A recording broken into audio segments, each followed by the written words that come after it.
আমাদের কিছু আহলে হাদিস এবং সালাফি ভাইয়েরা আছেন যারা বলে থাকেন কোরআন হাদিসে শবে বরাত বলতে কিচ্ছু নাই। কোরআন হাদিসে শবে বরাত বলতে কিচ্ছু নাই। আচ্ছা, দেখি আমরা হাদিসের মধ্যে পাওয়া যায় কিনা। শবে বরাত সম্পর্কে হাদিসের মধ্যে অনেকগুলো হাদিস রাসূল করিম সাল্লাল্লাহু আলাইহি ওয়াসাল্লাম উল্লেখ করছেন। তন্মধ্যে সবচেয়ে বিশুদ্ধ যে হাদিস, এই হাদিসটা সহিহ ইবনে হিব্বানের 5665 নম্বর হাদিস, হযরতে মুআয ইবনে জাবাল রাদিয়াল্লাহু তাআলা আনহু থেকে বর্ণিত। হযরত রাসূল করিম সাল্লাল্লাহু আলাইহি ওয়াসাল্লাম বলেন, ইন্নাল্লাহা লা ইয়াত্তালিউল্লাহু ফি লাইলাতিন নিসফি মিন শাবান ইন্নাল্লাহা লা ইয়াত্তালিউল্লাহু ফি লাইলাতিন নিসফি মিন শাবান ইলা সামাঈদ দুনিয়া ফায়াগফিরু লিজামিই খালকিহি ইল্লা লিমুশরিকিন আও মুশাহিদ। সহিহ ইবনে হিব্বানের 5665 নম্বর হাদিসে হযরত রাসূল করিম সাল্লাল্লাহু আলাইহি ওয়াসাল্লাম ইরশাদ করেন, শাবান মাসের 14 তারিখ দিনগত রাত্রিতে আল্লাহ পাক রব্বুল আলামিন বান্দার একদম নিকটবর্তী আসমানে চলে আসেন। সুবহানাল্লাহ। কোন মাসের কত তারিখ রাত্রিতে? শাবান মাসের 14 তারিখের দিনগত রাত্রিতে আল্লাহ পাক রব্বুল আলামিন বান্দার একদম নিকটবর্তী আসমানে চলে আসেন। আসার পরে কি করেন? ফায়াগফিরু লিজামিই খালকিহি ইল্লা লিমুশরিকিন আও মুশাহিদ। আল্লাহ বান্দার একদম নিকটবর্তী আসমানে চলে আসেন আর দুই দল মানুষ ব্যতীত সৃষ্টি জগতের সকল সৃষ্টি জীবকে আল্লাহ রাব্বুল আলামিন এই রাত্রিতে মাফ করে দেন। হাদিস পাইলাম নি? হাদিস পাইলাম নি? শবে বরাত 14 তারিখ শাবান মাসের দিনগত রাতের কথা হাদিসে উল্লেখ হইছে নি? তাইলে আমরা পাইলাম শবে বরাত কোরআন হাদিসের বাইরা না, বরং ভিতরে। শবে বরাত কোরআন হাদিস অসম্মত নয়, বরং সম্মত। যখন হাদিস উল্লেখ করলাম, যখন হাদিস উল্লেখ করা হয় শবে বরাত সম্পর্কে, তখন আবারও পাল্টা প্রশ্ন করা হয়, শবে বরাত সম্পর্কে যতগুলা হাদিস আছে সবগুলা হাদিস জাল এবং বানোয়াট। কথা বুঝছেন নি? প্রথমে বলে কি নাই, কোরআন হাদিসে শবে বরাত বলতে কিচ্ছু। যখন হাদিস উল্লেখ করলাম তখন জবাব কি? যত হাদিস আছে শবে বরাত সম্পর্কে সবগুলা কি? জাল, সবগুলা বানোয়াট, পাল্টা। হ্যাঁ, এই কথাটা সত্য, তবে পুরাপুরি সত্য নয়। তাদের এই দাবিটা পুরাপুরি সত্য না, কিছুটা সত্য। কিছুটা সত্য কেমনে? হাদিস শরীফের ভিতরে শবে বরাত সম্পর্কে যতগুলা হাদিস আসছে সবগুলা হাদিস 3 ভাগে বিভক্ত। কয় ভাগে বিভক্ত? 3 ভাগে বিভক্ত। এক ভাগ হইল জাল। কিছু হাদিস কি আছে? জাল, বানোয়াট। আর কিছু হাদিস হইল দুর্বল, জাল নয়, দুর্বল। কি? আর কিছু হাদিস হইল সহিহ, বিশুদ্ধ। কি বুঝলেন? শবে বরাত সম্পর্কে যত হাদিস আছে সবগুলা জাল, সবগুলা জাল। কিছু হাদিস জাল আর বাকিগুলা দুর্বল, আর কিছু হাদিস বিশুদ্ধ, সহিহ। কথা বুঝছেন নি?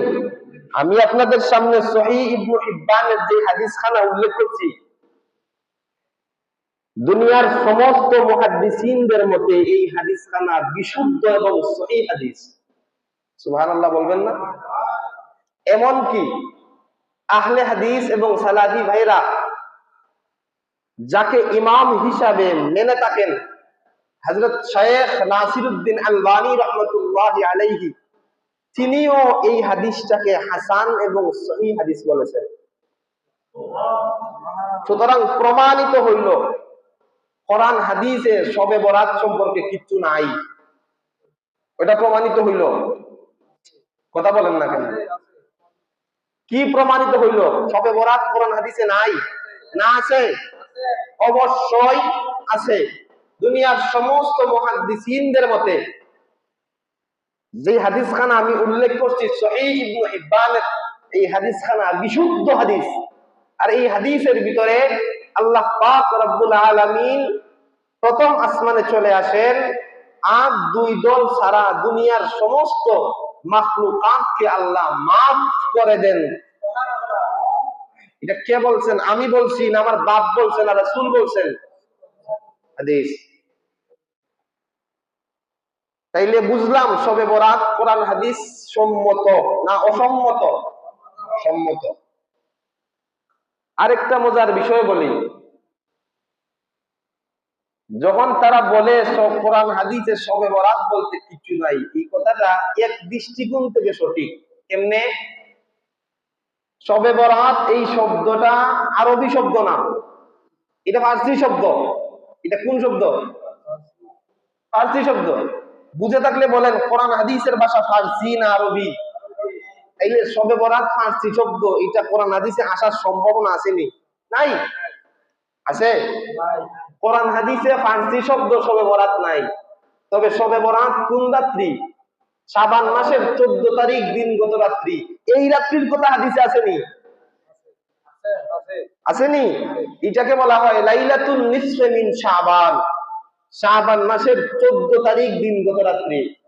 শব্দ শবে বরাত কোরআন হাদিসে নাই, কিন্তু শাবান মাসের 14 তারিখ দিনগত রাত্রির কথা আছে না নাই? এখন যদি বলো যে শব্দ না থাকার কারণে শবে বরাত বলতে কিছু নাই, তাহলে আমরা যে নমাজ পড়ি, নমাজ কোরআন হাদিসের কোথাও নামাজ শব্দ আছে? না, নাই। সালাত আছে, নামাজ নাই। আমার কথাটা বুঝেন নাই? আমি তো শব্দের আলোচনা করতেছি। যদি বলেন শব্দ কোরআন হাদিসে না থাকলে এইটার কোনো ভিত্তি নাই, তাইলে আমরা যে নামাজ বলি, রোজা বলি, এগুলা আরবি শব্দ না ফার্সি শব্দ? নামাজ রোজা ফার্সি শব্দ। নামাজের আরবি কি? সালাত। রোজার আরবি কি? সিয়াম।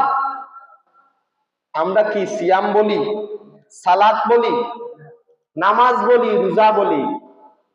যদি বলো যে শবে বরাত ফার্সি শব্দ, সুতরাং কোরআন হাদিসে শবে বরাত বলতে কিছু নাই, নামাজও তো ফার্সি শব্দ, তাহলে নামাজ বলতেও তো কিছু না থাকার এই কথা।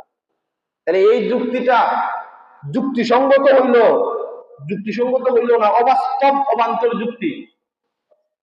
অবাস্তব এবং অবান্তর যুক্তি। কেন?